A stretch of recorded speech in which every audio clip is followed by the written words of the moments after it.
No estaba buscando túneles cuando empecé esta investigación.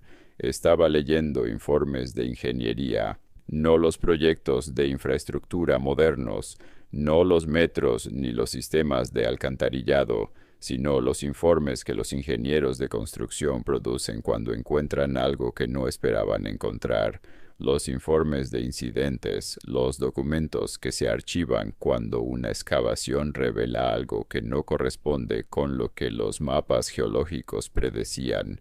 Y entonces encontré un patrón que no podía ignorar. En múltiples ciudades de múltiples continentes, cuando los ingenieros excavan para construir infraestructura moderna, encuentran túneles, no los túneles que ellos mismos han construido, no los sistemas de alcantarillado del siglo XIX, ni los metros del siglo XX, túneles más antiguos, con características que no corresponden a ningún proyecto de ingeniería documentado, con dimensiones que van más allá de lo necesario para cualquier propósito utilitario conocido y con una distribución geográfica que, cuando empiezas a mapearla, sugiere algo extraordinario, una red, no túneles aislados, una red que conecta sitios a través de distancias que en algunos casos superan los cientos de kilómetros. ¿Quién construyó esa red? ¿Cuándo? ¿Y para qué? Esas son las preguntas que voy a intentar documentar esta noche. Primero, los casos individuales, porque necesitas entender la escala de la evidencia antes de poder apreciar por qué la explicación oficial es insatisfactoria. En 2006, durante la construcción de una línea de metro en Estambul, los trabajadores descubrieron un sistema de túneles a una profundidad de aproximadamente 10 metros bajo el nivel de la calle. Los túneles tenían paredes de piedra cortada con precisión, un sistema de ventilación que los ingenieros describieron como sorprendentemente sofisticado para su aparente antigüedad, y dimensiones que permitían el paso cómodo de personas adultas de pie. Los arqueólogos que examinaron el sitio dataron las estructuras en al menos 1500 años, aunque algunos investigadores propusieron fechas significativamente más antiguas basándose en la técnica de construcción. ¿Quién construyó esos túneles bajo Estambul? La respuesta oficial habla de construcciones bizantinas o romanas para propósitos de almacenamiento o refugio. Es una respuesta que funciona para algunos tramos, pero los ingenieros que trabajaron en el proyecto señalaron algo que esa explicación no aborda completamente. Los túneles se extienden en direcciones que no corresponden completamente con la organización urbana romana o bizantina conocida de la ciudad. Apuntan hacia lugares que hoy están bajo el mar de Mármara. ¿Hacia dónde iban esos túneles? Derinkuyu es quizás el ejemplo más conocido de arquitectura subterránea, antigua, inexplicada. Esta ciudad subterránea en la región de Capadocia, en Turquía, fue descubierta en 1963, cuando un residente local derribó una pared de su sótano y encontró una habitación que llevaba a otra habitación que llevaba a una escalera que bajaba hacia una ciudad completa excavada en la roca volcánica. Derinkuyu tiene al menos 18 niveles subterráneos que descienden hasta aproximadamente 85 metros de profundidad. Tiene capacidad estimada para entre 20.000 y 50.000 personas. Tiene establos para animales, bodegas para comida, capillas, escuelas y sistemas de ventilación con pozos que descienden hasta la roca madre. Tiene puertas de piedra circulares que pueden ser cerradas desde el interior con un sistema de cierre que los ingenieros modernos describen como elegantemente simple y extremadamente efectivo. La narrativa oficial atribuye Derinkuyu a los primeros cristianos que se refugiaban de las persecuciones romanas. Es una explicación que tiene sentido histórico para el uso tardío de la ciudad, pero hay un problema fundamental con esa atribución. Excavar Derinkuyu habría requerido remover aproximadamente 4 millones de toneladas de roca volcánica con las herramientas de la época romana tardía. Ese trabajo habría requerido décadas y una organización logística extraordinaria. Los arqueólogos que han estudiado el sitio no han encontrado evidencia de los depósitos de escombros que habrían resultado de esa excavación. La roca removida simplemente no está. ¿Dónde fue a parar 4 millones de toneladas de roca? Esa pregunta no tiene respuesta en la narrativa oficial. Y hay algo más. Derinkuyu no está solo. En la región de Capadocia hay más de 200 ciudades subterráneas identificadas de diferentes escalas, y muchas de ellas están conectadas entre sí por túneles que se extienden entre ciudades subterráneas separadas por kilómetros, túneles que los arqueólogos han explorado parcialmente y que en algunos casos terminan en derrumbes o en secciones inundadas que no han sido completamente exploradas, túneles que podrían extenderse mucho más allá de lo que se ha mapeado. ¿A dónde llevan esos túneles en su totalidad? La respuesta honesta es que no lo sabemos completamente. Ahora necesito llevarte a América del Sur, porque aquí el patrón se vuelve todavía más perturbador. En Perú existe una tradición oral de los quechuas sobre una red de túneles subterráneos que ellos llaman chincanas. Los chincanas conectan, según esa tradición, los principales sitios sagrados del Imperio Inca, desde Cusco hasta Tiwanaku, desde el lago Titicaca hasta la costa del Pacífico, una red subterránea que se extiende durante miles de kilómetros bajo los Andes. ¿Es esa tradición oral el recuerdo de una red real? Los exploradores europeos del siglo XVI mencionaban haber encontrado entradas a túneles en las cercanías de Cusco. El cronista español Garcilaso de la Vega escribía sobre túneles que conectaban el Templo del Sol con otros sitios sagrados incas, y hay reportes del siglo XIX de exploradores que describían haber entrado en túneles bajo Cusco que se extendían más allá de lo que podían explorar con las fuentes de luz disponibles. Pero la evidencia más perturbadora vino en 2016, cuando un equipo de arqueólogos peruanos utilizando tecnología de radar de penetración terrestre detectó bajo el centro histórico de Cusco una red de estructuras subterráneas que no correspondía a ninguna construcción conocida. Las estructuras mostraban dimensiones y distribución consistentes con un sistema de túneles, aunque la resolución de los datos no permitía afirmarlo definitivamente. El gobierno peruano no ha autorizado excavaciones sistemáticas para verificar esos resultados. La razón oficial habla de preservación del patrimonio histórico. Que excavar bajo el centro histórico de Cusco podría dañar las estructuras incas que están sobre el suelo es una razón legítima, pero también es una razón que hace imposible determinar qué hay realmente bajo la ciudad. Hay una red de túneles bajo Cusco, se extiende por los Andes como la tradición oral describe, y si existe, ¿quién la construyó? Volvamos a Europa, porque hay algo en la distribución de los sistemas de túneles europeos que los arqueólogos han documentado pero raramente discuten en sus implicaciones más amplias.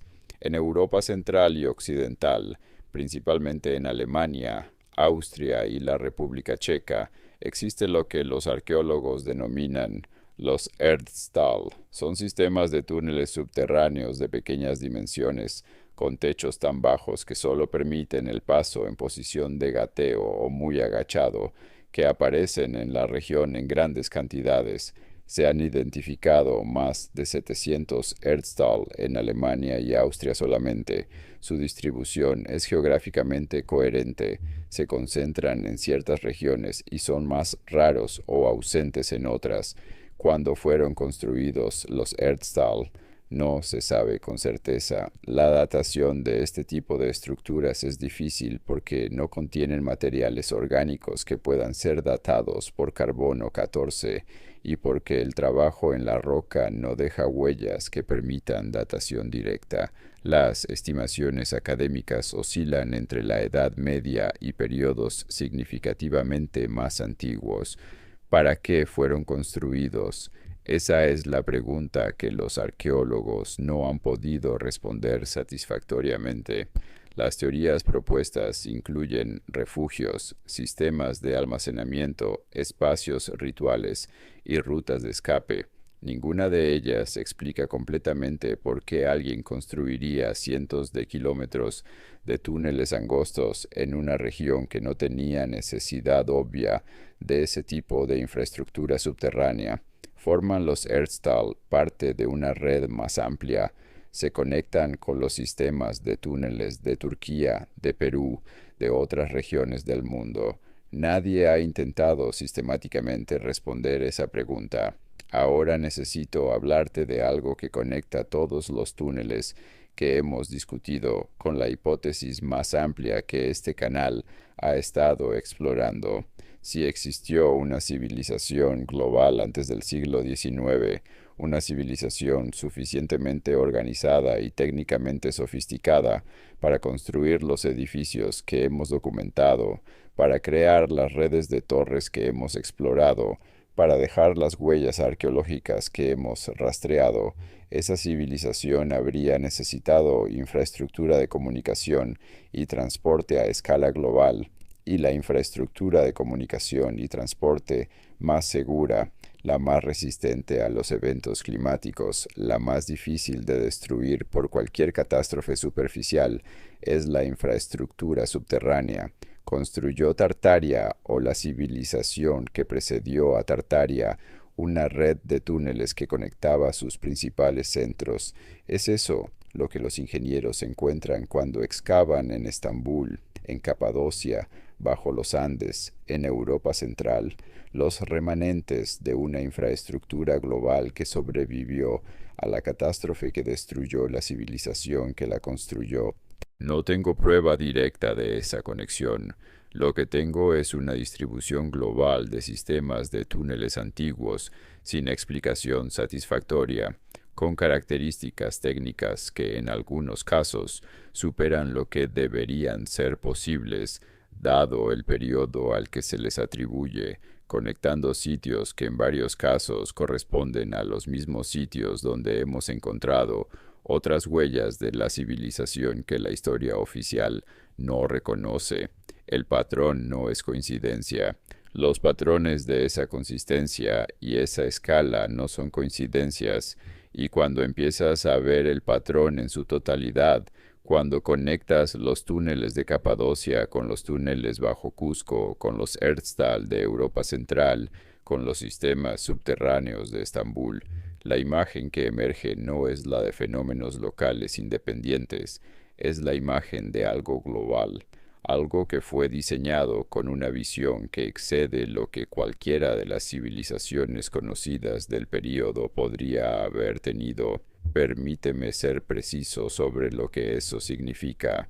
No estoy afirmando que existe un túnel continuo que conecta Turquía con Perú bajo los océanos. Eso sería físicamente imposible con cualquier tecnología que podamos imaginar. Lo que estoy señalando es algo más sutil y más perturbador, que los sistemas de túneles en diferentes partes del mundo comparten características de diseño, principios de orientación y estándares técnicos que no deberían ser compartidos si fueron construidos de manera independiente por civilizaciones sin contacto entre sí. Las dimensiones de los túneles, en sistemas separados por miles de kilómetros, las dimensiones de los pasajes principales son sorprendentemente similares, no idénticas, pero lo suficientemente cercanas para sugerir un estándar común, un estándar que nadie ha documentado, que no aparece en ningún texto técnico conocido, pero que parece haber guiado la construcción en lugares tan distantes como Capadocia y los Andes. los sistemas de ventilación, los túneles antiguos de mayor escala, tanto en Turquía como en Perú como en otros lugares, tienen sistemas de ventilación que los ingenieros modernos describen como técnicamente sofisticados, no simples aberturas en el techo, sistemas diseñados con conocimiento de la dinámica del flujo de aire, con pozos calculados para crear corrientes naturales que mantienen el aire circulando sin necesidad de ventilación mecánica. El mismo tipo de sistema aplicado con el mismo nivel de sofisticación en estructuras que la narrativa oficial atribuye a civilizaciones sin contacto entre sí. Los materiales de construcción. En los sistemas de túneles donde las paredes han sido trabajadas y no simplemente excavadas en la roca natural, la técnica de trabajo de la piedra tiene similitudes que los arqueólogos que han estudiado múltiples sitios han señalado pero raramente han discutido en sus implicaciones más amplias. El mismo tipo de herramienta o herramientas con las mismas características de corte parece haber sido usada en sitios separados por océanos y milenios. La orientación astronómica. Esto es quizás lo más perturbador de todo. Varios de los ejes principales de los sistemas de túneles conocidos, cuando se proyectan en superficie, apuntan hacia características geográficas o astronómicas específicas. No todos, no con una precisión perfecta que elimine la posibilidad de coincidencia en cada caso individual, pero con una frecuencia que, cuando la examinas estadísticamente, no puede explicarse completamente como azar. Es el mismo principio que vemos en las pirámides, es el mismo principio que vemos en la distribución de las torres, es el mismo principio que vemos en la orientación de los edificios que hemos documentado en este canal. Un conocimiento de la geometría de la Tierra, de la astronomía, de los principios de orientación geográfica, que aparece repetidamente en estructuras de todo el mundo, atribuidas a civilizaciones que supuestamente no tenían ese conocimiento y que supuestamente no se conocían entre sí. ¿De dónde venía ese conocimiento? ¿Quién lo tenía? ¿Y cómo llegó a constructores en Turquía, en Perú, en Europa Central, en todos los lugares donde encontramos estas estructuras?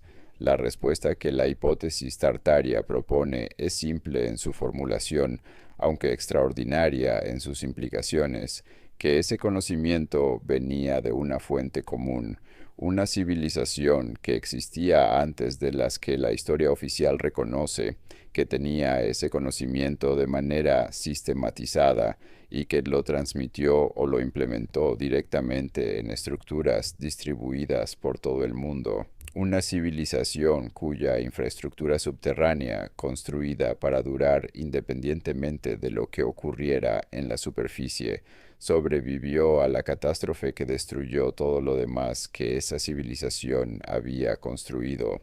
Los edificios que hemos documentado, los que aparecen en ciudades jóvenes con una sofisticación que no corresponde a sus supuestos constructores, son la infraestructura superficial de esa civilización. Los túneles son la infraestructura subterránea, y la coherencia entre ambas, las mismas proporciones, los mismos principios de orientación, los mismos estándares técnicos, sugiere que formaban parte de un mismo sistema integrado, un sistema global de infraestructura construido por una civilización que existió y que fue destruida o desapareció antes de que comenzara la historia que nos han enseñado. Quiero cerrar con algo que encontré al final de esta investigación y que no he podido dejar de pensar desde entonces. En 2019, un grupo de investigadores independientes publicó un análisis de las orientaciones de los sistemas de túneles conocidos en Europa, América del Sur y Turquía, no una institución académica oficial. Investigadores trabajando fuera del mainstream, con acceso a datos públicos, pero con una metodología que los académicos convencionales no habían aplicado. Lo que encontraron fue que varios de esos sistemas de túneles, cuando se extienden en línea recta desde los puntos de entrada conocidos, apuntan hacia otros sistemas de túneles en otras regiones del mundo, no todos, no con una precisión perfecta, pero con una frecuencia que supera estadísticamente lo que esperaríamos por azar. ¿Significa eso que los túneles están conectados?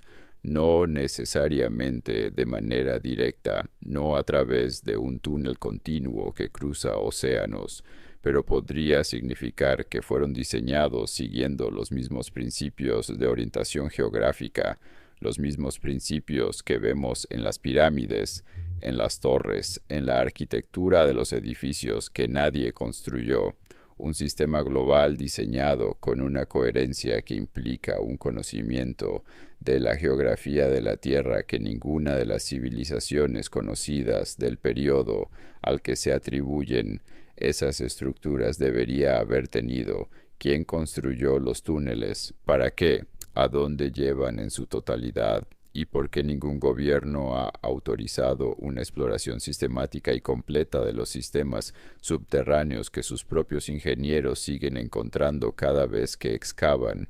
Los túneles están ahí, bajo Estambul, bajo los Andes, bajo Europa Central, bajo ciudades que creemos conocer completamente, esperando ser explorados, esperando revelar a dónde llevan realmente y esperando las preguntas que nadie parece querer hacer. Si este video te ha hecho pensar, considera suscribirte. La investigación continúa y el próximo video va a lugares que la mayoría de los canales no se atreven a tocar. Nos vemos allí.